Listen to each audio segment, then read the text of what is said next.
Hi hello friends எல்லாத்துக்கும் வணக்கம். Welcome back to our family. இன்றைக்கி நம்ம ஃபேமிலியில் என்ன பார்க்க போகிறோம்னு பார்த்தீங்கன்னா, பிரெட் ரசமலாய் தாங்க பார்க்க போகிறோம். இது சின்னவங்கலேருந்து பெரியவங்க வரைக்கும் ரொம்ப விரும்பி சாப்பிடுவாங்க. நீங்களும் உங்கள் வீட்டில் செஞ்சு பார்த்துட்டு கீழே கமெண்ட் பாக்ஸில் கமெண்ட் பண்ணுங்கள் எப்படி இருக்குன்ட்டு.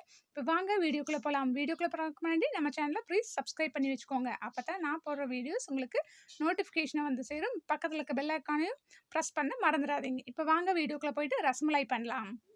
இப்போ நம்ம பிரெட் ரசமலாய் தான் செய்ய போகிறோம். இந்த ரவுண்ட் ஷேப்பில் கட் பண்ணி தோசை தவாவில் வச்சு எடுத்திருக்கேன். ரெண்டு பக்கம் திருப்பி போட்டு நான் இதை எடுத்து வச்சுருக்கேன். பிரெட் டோஸ்ட் மாதிரி பண்ணி எடுத்து வச்சுருக்கேன். இது பால் எடுத்திருக்கேன். பால் நான் 1/2 லிட்டர் போல் ஒரு திக்கான பால் எடுத்து நான் இதை நல்லா காய்ச்சி பால் நல்லா குறைஞ்சி வந்திருக்குது. நல்லா ஆடையெல்லாம் உள்ளே எடுத்து போட்டு நம்ம ரபடி செய்கிறதுக்கு காய்ச்சுவோம் இல்லையா, அந்த மாதிரி காய்ச்சிக்கோங்க. நல்லா குறைஞ்சி வரட்டும். இதில் ஃப்ளேவருக்காக நான் கொஞ்சமாக குங்குமப்பூ சேர்த்துக்க போகிறேன். கலர் ஆகுது, அது மட்டும்தான்.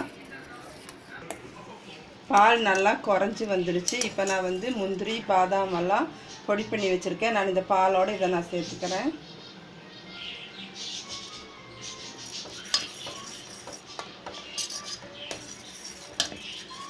இப்போ இந்த நட்ஸ் எல்லாம் சேர்த்துனதுனால இன்னும் கொஞ்சம் பாலும் நல்லா திக்காயிரும்.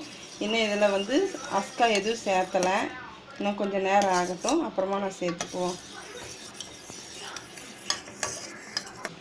இதுக்கு நல்லா கொஞ்சமாக அஸ்கா சேர்த்துக்கினேன். நிறைய வேண்டாம், ரொம்ப இனிப்பும் வேண்டாம், கொஞ்சமாக சேர்த்துக்க போகிறேன். பெரிய ஸ்பூனில் நான் 1 ஸ்பூன் அளவுக்கு சேர்த்துருக்கேன். நம்ம ப்ரெட்டு மேலே சேர்த்துக்குவோம். நட்ஸ் எல்லாம் சேர்த்து நல்லா இருக்குது, நல்லா கலராக இருக்குது பாருங்கள்.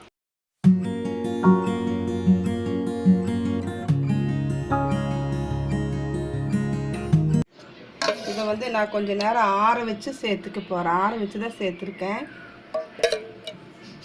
ரொம்ப சூடாக வேண்டாம். நீங்கள் இதை ஜில்லுன்னு சாப்பிட்டா நல்லாயிருக்கும். கொஞ்சம் ஆற வச்சு கொஞ்சம் ஃப்ரிட்ஜில் கூட வச்சுருந்து கூட அப்புறமா நீங்கள் எடுத்து இப்படி சேர்த்துக்கலாம்.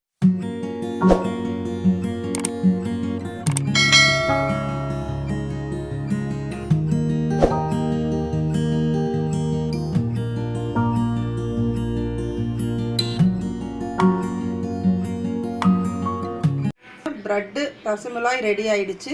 இதை நீங்களும் உங்கள் வீட்டில் செஞ்சு பார்த்துட்டு இது உங்களுக்கு பிடிச்சிருந்தா லைக் பண்ணுங்கள், ஷேர் பண்ணுங்கள், சப்ஸ்கிரைப் பண்ணுங்கள். அப்படியே பெல் பட்டனையும் கொஞ்சம் ப்ரெஸ் பண்ணுங்கள். நன்றி, வணக்கம்.